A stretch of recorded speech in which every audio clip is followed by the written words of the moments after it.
Hi అండి, welcome to Gundamma కథలు. ఇవాళ మన రెసిపీ టేస్టీ చికెన్ ఫ్రై.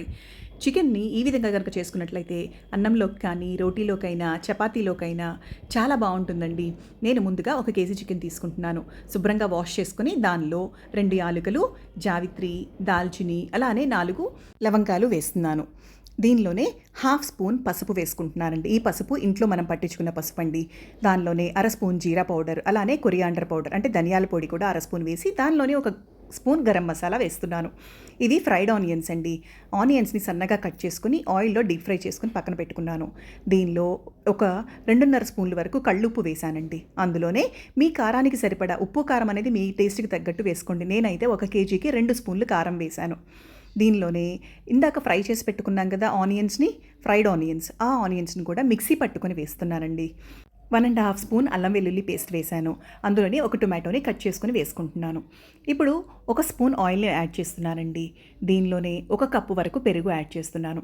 వీటన్నిటిని బాగా మిక్స్ చేయాలండి. చికెన్కి బాగా పట్టాలి ఈ మసాలా అంతా కూడా. ఇలా బాగా మిక్స్ చేసుకుని 1 గంట వరకు మూత పెట్టేసి పక్కన పెట్టేసుకుంటున్నాను. ఇప్పుడు నేను పొయ్యి మీద బాండి పెట్టేసుకుని ఈ ఆయిల్ ఇందాక ఆనియన్ ఫ్రై చేసుకున్నదండి. ఆనియన్స్ ఫ్రై చేసుకున్న ఆయిల్ని యాడ్ చేయడం వల్ల చికెన్కి మంచి టేస్ట్ వస్తుందండి. ముందు హై ఫ్లేమ్లో ఒక 10 మినిట్స్ వరకు మగ్గనిద్దాం. దానిలో ఉన్న నీరంతా కూడా బయటకు వచ్చేస్తుంది. తర్వాత మనం చిన్న మంట పెట్టేసుకోవాలండి. మీడియం ఫ్లేమ్లో మూత తీసేసి ఇప్పుడు బాయిల్ అవనిస్తున్నాను. మీకు నచ్చినట్లయితే ఎగ్స్ కూడా యాడ్ చేసుకోవచ్చండి. నేను మాత్రం 4 ఎగ్స్ని బాయిల్ చేసుకుని దీనిలో యాడ్ చేసుకుంటున్నాను. ఎగ్స్ కూడా కర్రీలో మిక్స్ అవ్వటం వల్ల టేస్ట్ కూడా చాలా బాగుంటుందండి. ఎగ్స్ టేస్ట్ కూడా. కూర అంతా కూడా దగ్గర పడిపోయింది కదండి.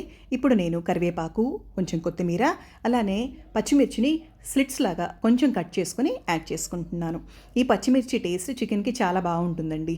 దీన్నంతా ఒక్కసారి మిక్స్ చేసేసుకొని ఒక 5 మినిట్స్ ఆగిన తర్వాత మనం స్టవ్ ఆఫ్ చేసుకోవడమే. అంతేనండి, టేస్టీ చికెన్ ఫ్రై రెడీ అయిపోయినట్టే.